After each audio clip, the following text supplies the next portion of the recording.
आप सभी का स्वागत है। ARO उत्तर प्रदेश हमारा जो एग्ज़ाम होने वाला है 22 दिसंबर को, उसको मद्देनज़र रखते हुए हमने 2024 का जो एग्ज़ाम हुआ था 11 फरवरी के, उसके लिए हमने पॉलिटी की सारे क्वेश्चन, ज्योग्राफी के सभी क्वेश्चन, जनरल साइंस के सभी क्वेश्चन और हिस्ट्री के सभी क्वेश्चन, और आज हमारी जो वीडियो है ये हमारी मिसलिनियस स्टैटिक हमारे जीके के पार्ट 2 का है। इससे पहले पार्ट 1 भी हमने डाल दिया है, तो आप जाके हमारी सभी सब्जेक्ट वाइज जो हमारी वीडियो डली है 2024 के पेपर की, वो जाके चेक कर सकते हैं और उनको बहुत ही कम्प्रिहेंसिव तरीके से मैंने एक्सप्लेन किया है इसके क्वेश्चनों को। आज ये हमारी लास्ट वीडियो है। आज इस वीडियो में हमारा 2024 का पूरा पेपर जो है RO का एक्सप्लेन हो जाएगा, छोड़ के करंट हमारा रिलेवेंस नहीं रखेगा। बस बाकी जो हमारा था डिटेल में हमने सब क्वेश्चन हमने लगा लिया आज। इसके बाद हम 2021 के मेन क्वेश्चन देखेंगे RO का। तो देखते हैं आज का पहला क्वेश्चन हमारा क्या है।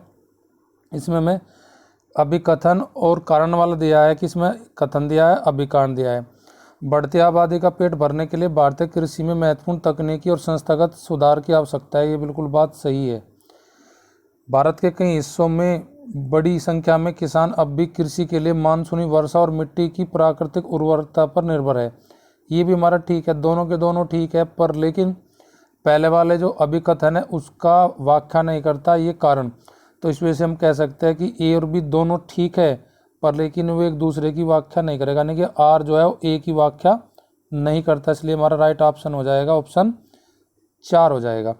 आपको बताना कमेंट करके भारत की जीडीपी में कृषि का कितना योगदान है 2023-24 के बजट के अकॉर्डिंग। अगर हमारा अभी आज 24 में, उसके अकॉर्डिंग बताना कि जीडीपी में हमारी एग्रीकल्चर कितना योगदान करती है। क्वेश्चन नंबर 2 देखते हैं आज का। क्वेश्चन नंबर 2 में भी हमारा अभिकथन और कारण है। अभिकथन में कहा गया लेखांकन यानी कि हमारा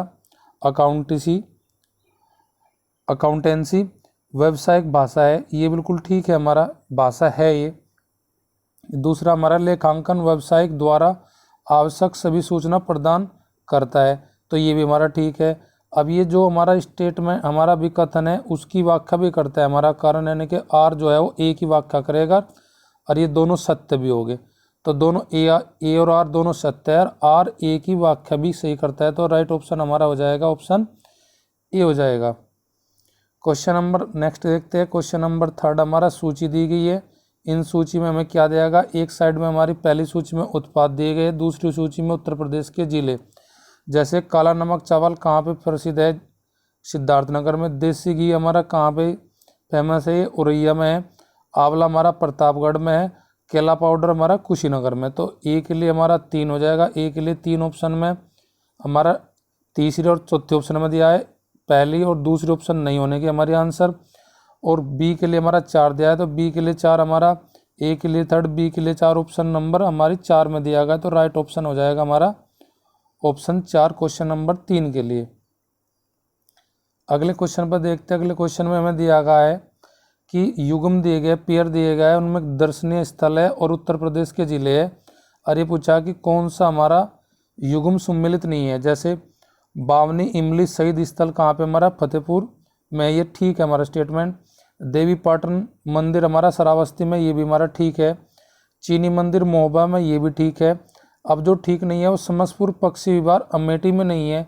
ये समसपुर जो पक्षी विहार है ये कहाँ पे है हमारा, ये हमारा है जी रायबरेली में है जी। तो ये हमारी जो सही तरीके से मैच नहीं है, ऑप्शन कौन सी नहीं है, सेकंड नहीं है, समसपुर पक्षी विहार अमेठी में नहीं है। तो राइट ऑप्शन हमारा क्वेश्चन 4 का सेकंड हो जाएगा। क्वेश्चन नंबर नेक्स्ट देखते हैं। क्वेश्चन नंबर हमारा है 5। इसमें भी हमें सूची दी गई है। अब की बार RO के एग्जाम में हमने देखा कि स्टेटमेंट के, अभिकथन के, कारण के और सूची के मैच करने के काफ़ी क्वेश्चन दिए गए थे। इस वजह से हमें अपने RO 2024 में जो दिसंबर में प्रस्तावित है उसकी स्ट्रेटजी सेम ऐसे जैसा पेपर फरवरी में आता उसी के अकॉर्डिंग बनानी होगी, ना कि वन लाइनर क्वेश्चन का ट्रेंड अब आयोग ने ख़त्म कर दिया है।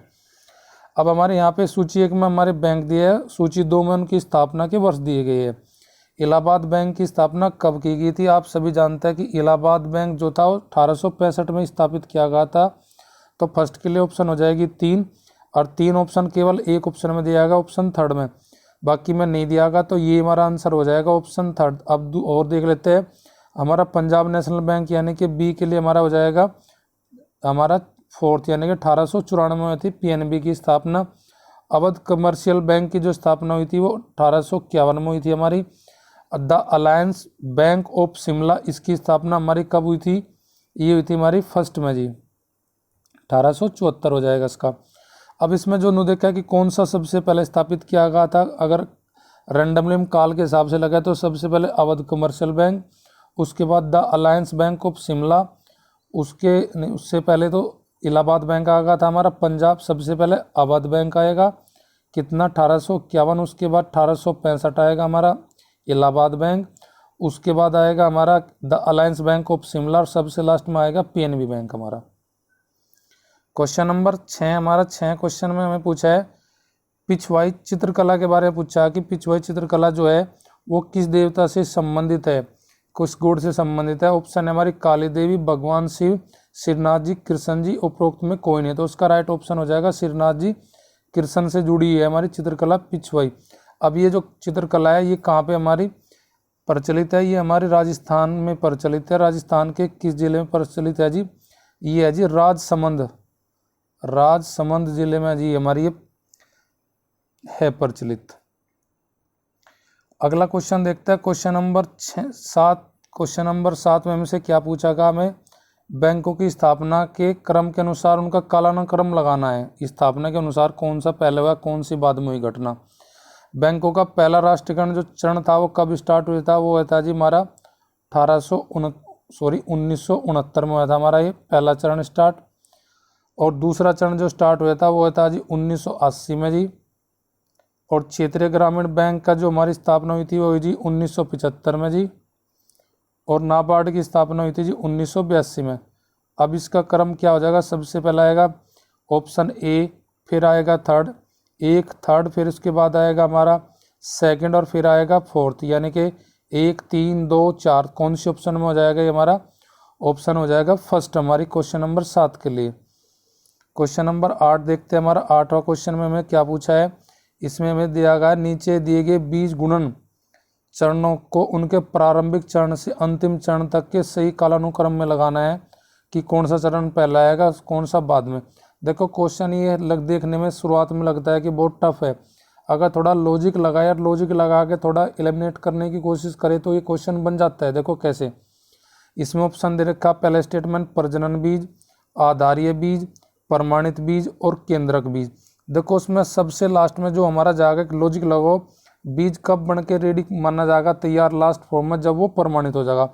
तो प्रमाणित यानी कि हमारा लास्ट में जाना चाहिए, सबसे लास्ट में जाना है थर्ड वाला, और थर्ड वाला जो दे रखा हो केवल फोर्थ ऑप्शन में दे रखा, तो ये इसका राइट ऑप्शन हो जाएगा। अगर लिमिनेट थोड़ा सा लॉजिक लगाए हम। वैसे इसका जो चरण स्टार्ट होता है पहले चरण में जो हमारा होगा वो सबसे पहला होगा केंद्रक बीज, केंद्रक बीज के बाद हमारा आ जाएगा जी प्रजनन बीज, प्रजनन बीज, और प्रजनन बीज के बाद आएगा जी हमारा आधारित बीज, और सबसे बाद में आ जाएगा जी हमारा प्रमाणित बीज। तो ये इसका क्रम बनेगा। तो राइट ऑप्शन हमारी हो जाएगी ऑप्शन 4। क्वेश्चन इजी था पर लेकिन थोड़ा लॉजिक का था ये। क्वेश्चन नंबर हमारा 9 क्वेश्चन में भी हमें क्या दिया है? अभिकथन दिए है और कारण दिया है। पूछा है जी कौन सा ठीक होगा कौन सा गलत। अभिकथन में दिया अनाज वाली फसलों के साथ अंतर सेशन के रूप में शामिल होने वाली दलहन फसलें, कह रहा कि दलहन फसलें पूरक फसलों के रूप में कार्य करती है। बिल्कुल ठीक है ये हमारी बात। मूसला जड़ प्रणाली वाली दलहन रेशेदार जड़ प्रणाली वाले अनाज की फसल के पोषक तत्व और नमी के लिए प्रतिस्पर्धा नहीं करती। ये बिल्कुल ठीक है। ये स्टेटमेंट तो हमारा ठीक है दोनों के दोनों, यानी कि अभिकथन भी और कारण भी, पर लेकिन कारण जो है वो अभिकथन की व्याख्या नहीं करता सही। तो इसलिए हमारा आंसर क्या हो जाएगा? इसमें ए और आर दोनों सत्य है पर लेकिन आर ए की व्याख्या नहीं करेगा। तो ऑप्शन हमारी राइट हो जाएगी क्वेश्चन नंबर 9 के लिए option 4। Next question, question number 10। चारकोला नृत्य के बारे में हमें दिए गए स्टेटमेंट 2। अब उन स्टेटमेंट में बताना कि कौन सा स्टेटमेंट हमारा सत्य है। उत्तर प्रदेश के अवध क्षेत्र में इसको का इसलिए जाना जाता है ये नृत्य नहीं। चारकोला जो क्षेत्र है वो आपका जुड़ा है बिरज क्षेत्र से, तो ये बिरज क्षेत्र से जुड़ा है, तो ये पहली ऑप्शन हमारी हो जाएगी गलत, पहला स्टेटमेंट। इस नृत्य के पर्दा ढके महिलाएं अपने सिर पर बड़े बहुस्तरीय गोलाकार लकड़ी के पिरामिड को संतुलित करती है और कृष्ण के गीतों पर नृत्य करती है। दूसरा स्टेटमेंट सही है, पहला स्टेटमेंट हमारा गलत है। तो ऑप्शन हमारी राइट हो जाएगी सेकंड, केवल सेकंड ठीक है और पहला हमारा गलत होगा। तो ऑप्शन हमारी हो जाएगी केवल 2। क्वेश्चन नंबर 11 क्वेश्चन में हमसे सूची दी गई है, उन सूची में हमें दिया गया है, सूची में हमारे दिवस है और सामने उनकी दिनांक है। तो विश्व जनसंख्या दिवस हमें पता है कब मनाया जाता है जी, 11 जुलाई को मनाया जाता है। तो हमारा ए के लिए जाएगा सेकंड। ए के लिए सेकंड जो दिया है ना तो फर्स्ट ऑप्शन में दिया है ना ही सेकंड में दिया है। अब विश्व वन्य जीव जो हमारा दिवस है, वन्य जीव दिवस जो मनाया जाता है वो कब मनाया जाता है हमारा, क्वेश्चन नंबर 11 के लिए हमारा जो ऑप्शन जाएगा, ओजोन को देख लेते हैं। ओजोन में हमारा आता है जी, सभी को पता रहा 16 सितंबर में आता है जी हमारा, 16 सितंबर माने कि सी के लिए 4। सी के लिए 4 कौन सी ऑप्शन में, हमारी ऑप्शन नंबर डी में है। अब देखो वन्य जीव दिवस जो मनाया जाता है, विश्व वन्य जीव दिवस मनाया जाता है 3 मार्च को। विश्व स्वास्थ्य दिवस मनाया जाता है जी 7 अप्रैल को, यानी कि डी के लिए 3rd। तो ये ऑप्शन हमारी राइट हो जाएगी 11 के लिए ऑप्शन 4। क्वेश्चन नंबर 12 और आज का लास्ट क्वेश्चन, 12वां क्वेश्चन में हमसे क्या पूछा है, समुद्री उत्पाद निर्यात विकास प्राधिकरण, जिसको हम शॉर्ट में बोलते हैं एमपेडा, एमपेडा बोलते हैं, के संदर्भ में 2 स्टेटमेंट दिए गए, उन पर विचार करना है।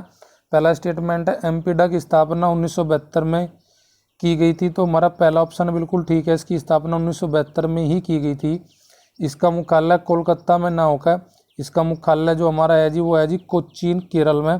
तो दूसरा स्टेटमेंट हमारा गलत हो जाएगा, क्योंकि इसका मुख्यालय केरल में ना, सॉरी कलकत्ता में ना होकर केरल में है, केरल में कोचीन में। तो दूसरा स्टेटमेंट गलत, पहला ठीक। तो ऑप्शन हमारी हो जाएगी राइट ऑप्शन ए, केवल एक रीजनल डिवीज़न है हमारी एमपीडा की कलकत्ता में, ना कि मुख्यालय। तो ये हमारे 2024 के जो भी पेपर थे हमारे, यह था RO का 11 फरवरी 2024 के सभी जो सब्जेक्ट वाइज हमारे क्वेश्चन थे वे मैंने डिस्कस कर लिए। अब हम आते हैं 2021 के मेंस के पेपर के अगले 4-5 दिन हम हिस्ट्री, ज्योग्राफी, पॉलिटी, हमारी साइंस और इन्वायरमेंट और एग्रीकल्चर, जो भी करंट को छोड़कर जो भी हमारे टॉपिक है उनको बारी बारी से देखेंगे।